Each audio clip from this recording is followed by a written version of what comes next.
أعوذ بالله من الشيطان الرجيم بسم الله الرحمن الرحيم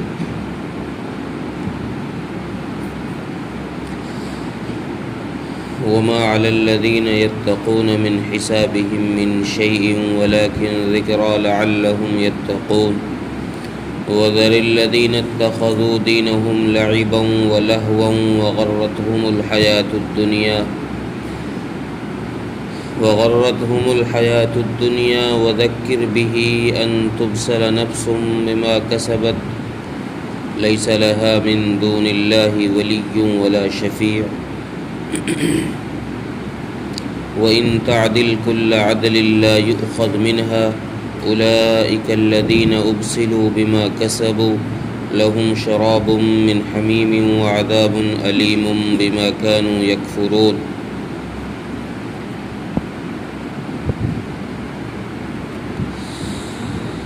پچھلی آیت میں یہ حکم دیا گیا کہ گنہگاروں کی مجلس سے بچو، ان کی مجلسوں میں نہ بیٹھا کرو۔ جو لوگ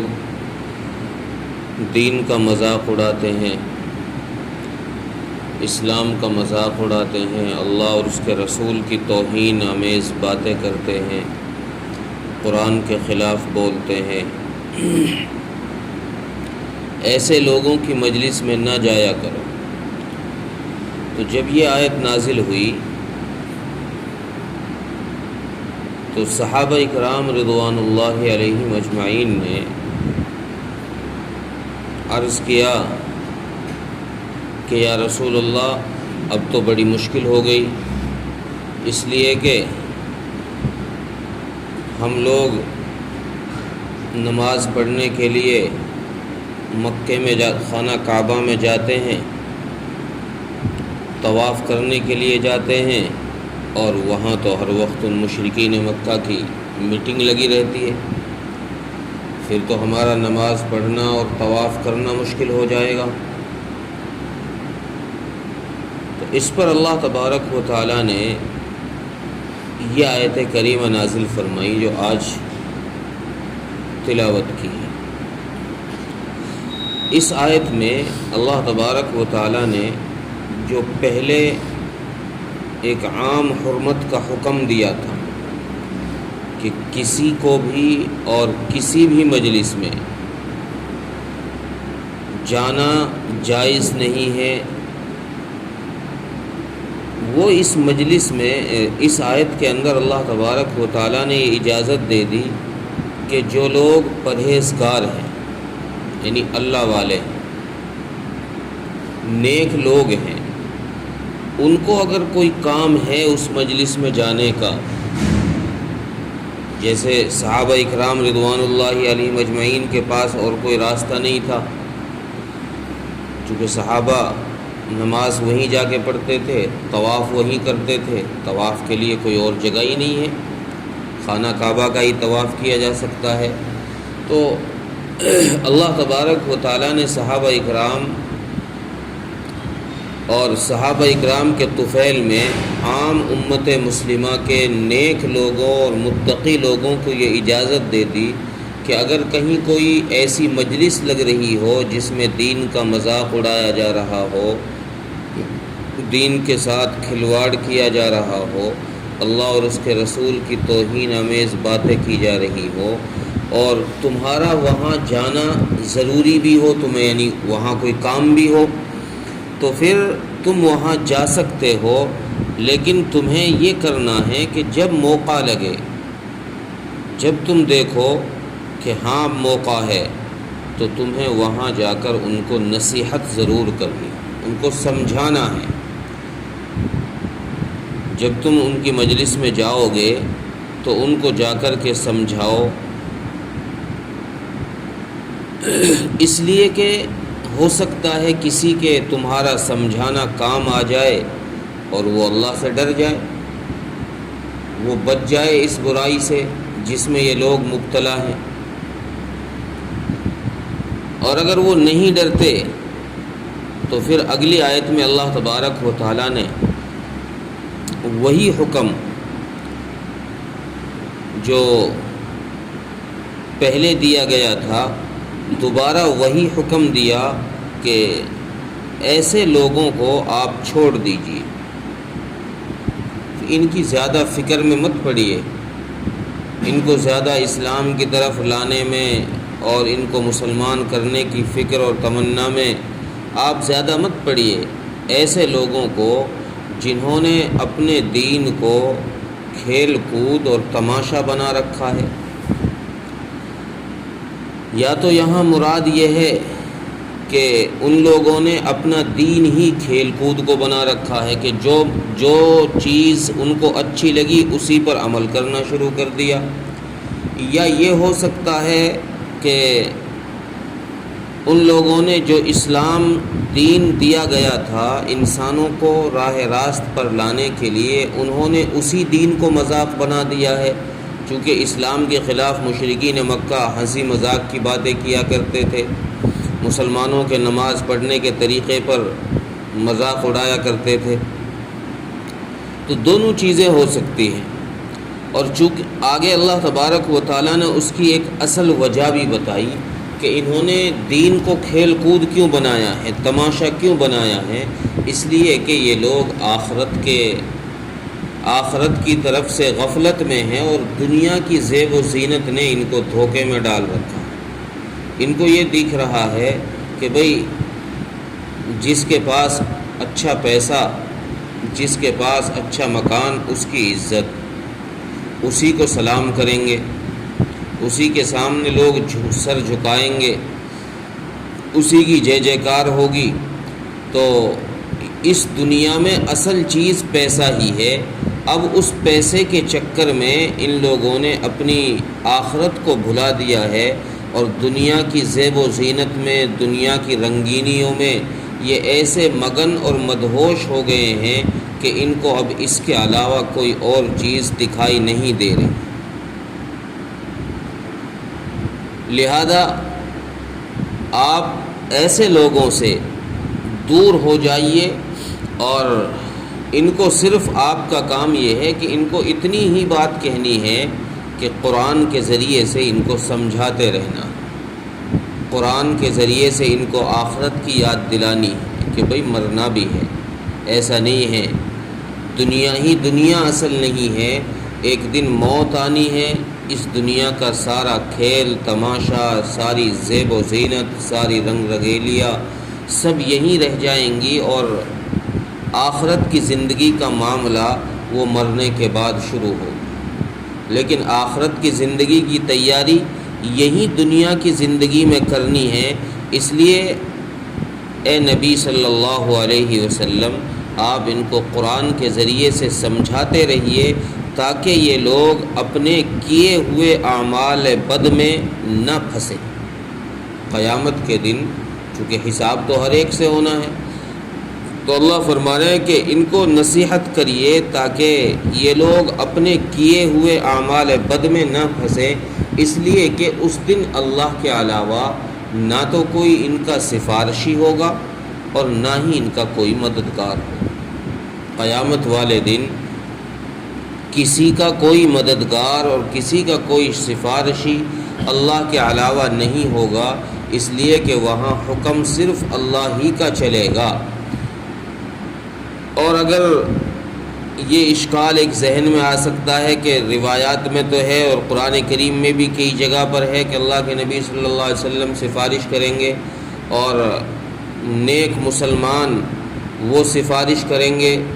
حدیث میں ہے جیسے حافظ قرآن سفارش کرے گا، تو یہ جو سفارش کے جو الفاظ قرآن میں کہیں پر یا حدیث میں آئے ہیں تو مفسرین نے جواب یہ دیا ہے کہ یہ ساری سفارشیں اللہ کے حکم سے ہی ہوں گی۔ پہلے اللہ کا حکم ہوگا ان کو کہ بھئی کرو سفارش تو کریں گے، اگر اللہ کا حکم نہیں ہوگا تو پھر یہ بھی سفارش نہیں کریں گے۔ جب یہ اللہ کے حکم سے سفارش کریں گے تو گویا اللہ کی اجازت سے ہی یہ سفارش ہو رہی ہے، اپنا اس میں کوئی دخل نہیں ہے ان کو۔ تو جب اجازت اللہ کی ہے تو گویا یہی سمجھیں گے کہ سفارش بھی اللہ ہی کی ہے۔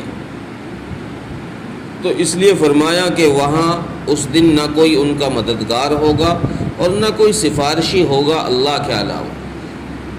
وہاں ایک چیز اور سمجھائی گئی ہے کہ یہ جو مشرکین مکہ ہیں یہ یوں سمجھتے ہیں کہ بھئی دنیا میں اگر کسی کے ساتھ کوئی کیس ہو جائے، کسی کے ساتھ ظلم زیادتی ہو جائے تو دنیا میں معاملہ یہ ہوتا ہے کہ پیسے والا پیسے دے کر ایک طرف ہو جاتا ہے،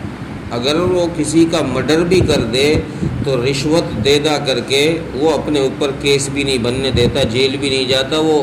سائڈ سے ایک طرف ہو جاتا ہے۔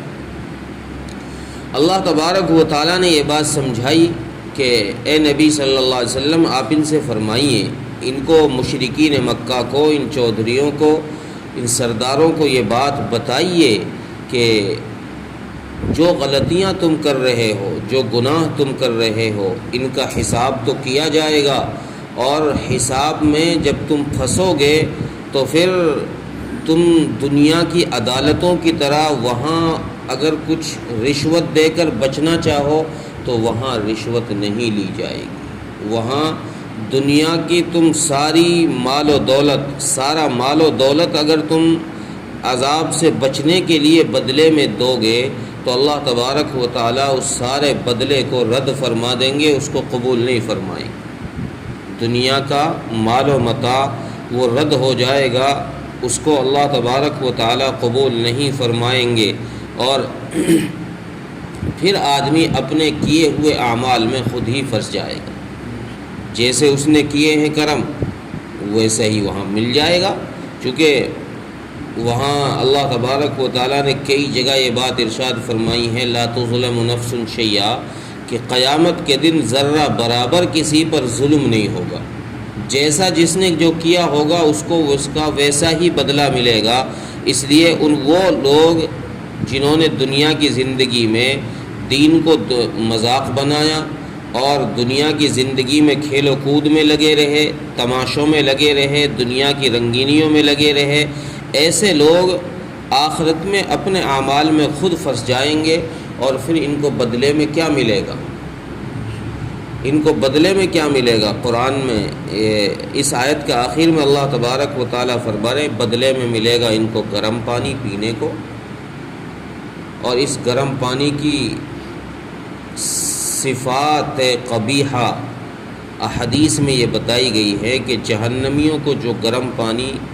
دیا جائے گا، ہزاروں سال ان کے چیخ و پکار کرنے کے بعد، پانی پانی اور پیاسے پیاسے شور مچانے کے بعد، ان کو ہزاروں سال بعد جب پانی دیا جائے گا پینے کے لیے تو اتنا گرم پانی ہوگا کہ یہ اوپر سے پئیں گے اور نیچے سے ان کی اتڑیاں، اندر پیٹ کی جو آنتیں ہیں وہ آنت ان کی کٹ کٹ کر کے باہر نکل جائے گی۔ تو ایسا گرم پانی ان کو پینے کو دیا جائے گا، اور ان کے لیے دردناک عذاب دیا جائے گا، اس لیے کہ انہوں نے کفر کیا، انہوں نے غلطی کی ہے، گناہ کیا ہے، بما کانوا یکفرون، ان کے کفر کی وجہ سے یہ عذاب ان کو دیا جائے گا۔ ترجمہ دیکھیں، وما علی الذین یتقون من حسابہم من شیء، اور وہ لوگ جو پرہیزگار ہیں، پرہیزگار لوگوں پر کچھ حساب نہیں ہے ان لوگوں کے حساب میں سے جنہوں نے جھگڑا کیا ہے، یا جو لوگ دین کا مذاق اڑا رہے ہیں، ولیکن ذکریٰ لعلہم یتقون، لیکن ان نیک لوگوں کے ذمے یہ ہے کہ یہ ان لوگوں کو سمجھائیں، ان کو نصیحت کریں تاکہ یہ لوگ ڈر جائیں۔ وَذَرِ الَّذِينَ اتَّخَذُوا دِينَهُمْ لَعِبًا وَلَهْوًا، اور چھوڑ دیجئے ان لوگوں کو جنہوں نے اپنے دین کو کھیل کود اور تماشا بنا رکھا ہے، وَغَرَّتْهُمُ الْحَيَاةُ الدُّنْيَا، اور دنیا کی زندگی نے، دنیا کی زیب و زینت نے ان کو دھوکے میں ڈال رکھا ہے۔ وَذَكِّرْ بِهِ أَن تُبْصَرَ نَفْسٌ بِمَا كَسَبَتْ، اور اے نبی صلی اللہ علیہ وسلم آپ ان لوگوں کو اس قرآن کے ذریعے سے سمجھائیے تاکہ کوئی قیامت کے دن اپنے کیے ہوئے میں نہ پھنسے۔ لیس لہا من دون اللہ ولی ولا شفیع، اس لیے کہ ان کا اس دن یعنی قیامت کے دن اللہ کے علاوہ کوئی نہ سفارشی ہوگا نہ کوئی مددگار ہوگا۔ وَإِن تَعْدِلْ كُلَّ عَدْلٍ لَا يُؤْخَذْ مِنْهَا، اور اگر وہ سارا دنیا کا مال بدلے میں دینا چاہیں عذاب سے چھوٹنے کے لیے تو لا یؤخذ منہا، ان سے نہیں لیا جائے گا، نہیں قبول کیا جائے گا۔ اولئک الذین ابسلوا بما کسبوا، یہی لوگ ہیں جو اپنے کیے ہوئے اعمال بد میں پھنس گئے ہیں۔ لہم شراب من حمیم وعذاب علیم بما کانوا یکفرون، ان کے لیے پینے کو گرم پانی دیا جائے گا اور ان کے لیے دردناک عذاب ہوگا ان کے کفر کرنے کی وجہ سے۔ اللہ تعالیٰ ملک